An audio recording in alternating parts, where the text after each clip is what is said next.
As you can see, or if you cared to notice, I have rearranged my shelves again because clearly I can't maintain consistency for over a month, which might be a deeper issue that needs to be unpacked.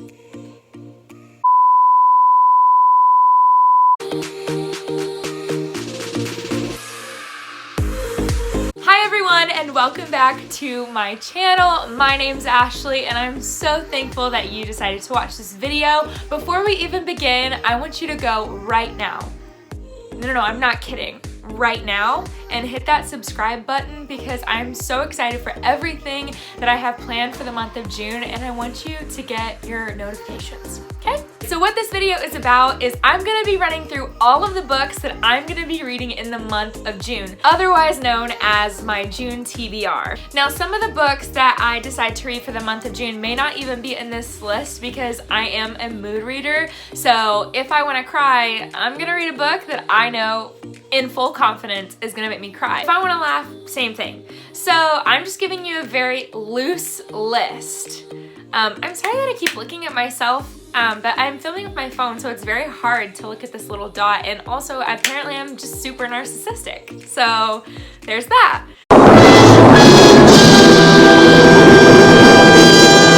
Alright, so we're gonna go ahead and get started. First book on the list, and gotta be honest, probably not the one that I'm most excited to read, but I said in my last video that I would try and read it in the month of June, and you know, we'll see what happens. I'm not gonna feel bad if I have to push it into July, but I just wanted to put it on the list because if I have time, maybe I can get it done. But that is Shadow and Bone by Leigh Bardugo.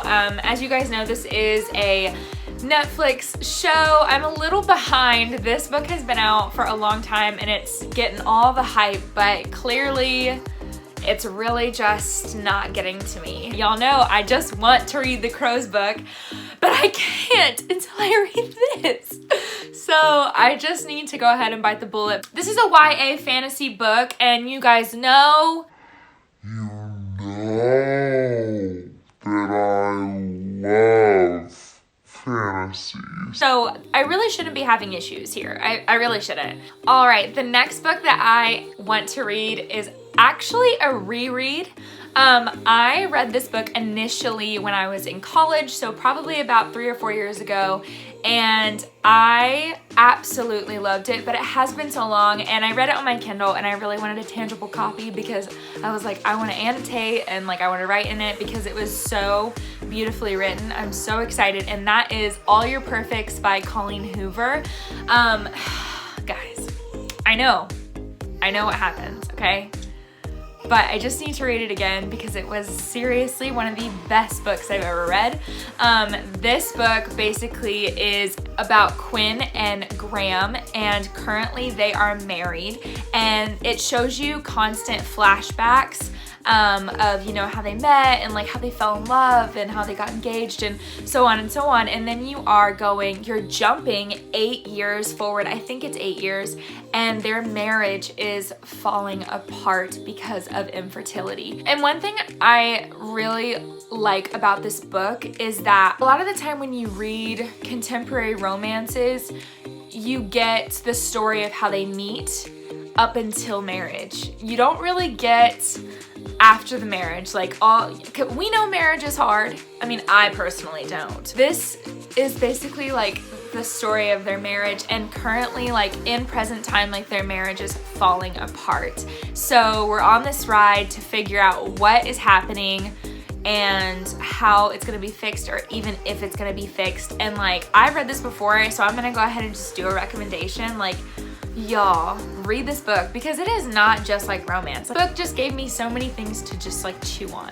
It was so good, and I always recommend Colleen Hoover if you're looking for like contemporary romance. I always recommend her, so I'm really excited to read this book. And apparently this month is being taken over by Colleen Hoover because I will also be reading her new book, Heartbones, and I read the synopsis and I was so intrigued. It just reeled me in. So basically it's about this girl named Bea. I think it's Bea. It could be Bea, or it could be neither of those. I don't know. And her mom, who is her guardian, I think dies, and she calls her dad, who she hasn't seen in a really long time, and tells him that she needs to come and stay with him, and he's like, sure. And when she gets there, she realizes like her dad is like rich, and she's kind of like, so like I've been starving my whole life and you live here. So it's not just a romance, like it is family oriented, it's friendship oriented, and I'm so excited about that. But Bea meets this guy named Samson who is like very elite, like his family is very wealthy. He seems like the type of guy who gets what he wants, and like Bea slowly starts to find out that maybe her and Samson aren't so different from each other. And I just like, Colleen Hoover really just like really can't do any wrong in my book. So another book I'm gonna be reading this month is The Beautiful by Renee Ahdieh. I actually don't know much about this book. I think it's gonna be a series or a trilogy, I think. But I'm not too sure. I really don't know anything. The synopsis itself gives me a lot of the originals vibes. You will remember me, Klaus Michelson! Because it's based in New Orleans. I do have high expectations because Renee Ahdieh also wrote The Wrath and the Dawn, and I really loved that book. It was so, like, I was so captivated the whole time. So I'm really hoping that this kind of does the same thing, and I missed the originals, so I'm hoping that this will take its place. Cheers. So my next book, I am just super jacked to read it because I don't read a lot of YA romance, but I do have like really good feelings about this book because I have heard really good reviews. Like honestly, I don't think I've heard a bad thing said about this book, and that is Tweet Cute by Emma Lord. I mean, it's just so adorable. I don't know why. But the synopsis is just like crazy adorable. And I'm actually just gonna read it to you, and hopefully I don't stumble over my words. Okay. It says, meet Pepper, a swim team captain, chronic overachiever, and all-around perfectionist. Her family may be falling apart, but their massive fast food chain is booming. Mainly thanks to Pepper, who is barely managing to juggle real life while secretly running Big Leagues Burger's massive Twitter account. Enter Jack, class clown and constant thorn in Pepper's side. When he isn't trying to duck out of his obscenely popular twin shadow, he's busy working at his family's deli. His relationship with the business that holds his future may be love-hate, but when Big League Burger steals his grandma's iconic grilled cheese recipe, he'll do whatever it takes to take them down one tweet at a time. All's fair in love and cheese, that is, until Pepper and Jack's spat turns into a rival Twitter war. I mean, what? Adorable. I'm so excited. All right, my next book is A Deadly Education by Naomi Novak. This book gives me so much dark academia vibes. I'm very, very pumped to read it just because I have a really good playlist that's dark academia on my Spotify. Plug. I didn't even read the synopsis. Like, I just assumed that since it's Naomi Novak, it would be good. And I know that it will. I've heard really good things about this. I was on Goodreads, and I don't think I saw like below 4 stars, and that is really, really good. I have a feeling either people are gonna be really excited for me or really mad at me. All right, so I am really late on the Shadowhunter train. I read all 6 Mortal Instruments books, so I am not that far behind. Okay, it's not like I don't know the universe. But the other series within that world I have not touched. But I'm putting my foot down because that will no longer stand. This month, I am going to read Clockwork Angel by Cassandra Clare. I mean, enough said. Like, this is the Infernal Devices trilogy, and I've heard great things about it. The aesthetic of it just sounds really cool. I have been really lucky in the fact that nothing has been spoiled for me. Like, I am going into this like a fresh baby, okay? I don't know anything about the Infernal Devices trilogy and what happens. I have literally no idea. I I have protected myself. Okay, because I wanted to do like a reading vlog like on the whole series until you could get my real raw reactions. So we will see. It takes place in Victorian England, and basically I'm already sold there because that sounds so much fun.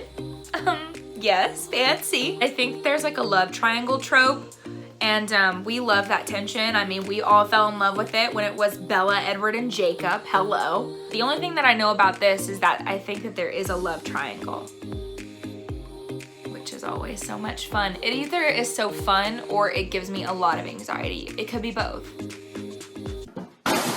All right, so this is gonna be the last book that I have for you, but just keep in mind, when I do my monthly wrap up, my list may be longer or it may be shorter. I don't know, because I am a mood reader, like I said. But the last book I'm gonna be talking about is something that I've already talked about. It is Stalking Jack the Ripper by Carrie Maniscalco. I said that it does give off a lot of Sherlock Holmes vibes, and we love that. But I wanted to read the synopsis for you, and I actually have to pull up my computer to do that because there's no synopsis here. So.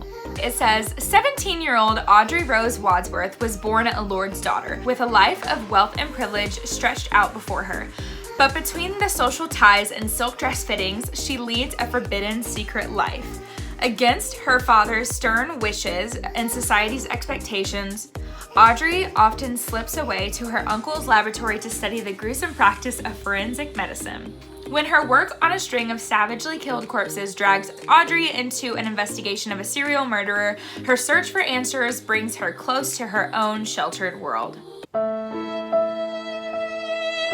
sounds intense. I'm so excited. First of all, the reason I'm excited is because I don't normally read stuff like this. Like, this isn't focused in like fantasy or romance. Like, this is like a thriller and a mystery, and I don't usually read stuff like that. So I'm excited to, you know, expand my horizons. I love Carrie Maniscalco. She wrote Kingdom of the Wicked, and that was an amazing book, and she is a great writer. So I have super high hopes for this book. Well, I genuinely don't know who I thought I was when I was filming, but I guess I forgot to film an outro. When, you know, that's probably the most important part of a video. I guess I just didn't think about it. So you guys, I didn't feel like slapping on makeup and setting everything up in front of the bookcases. So you guys are seeing literally what I look like, so you're welcome. Classy as is. I have no words. But, you know, have a great freaking week, and see you next time.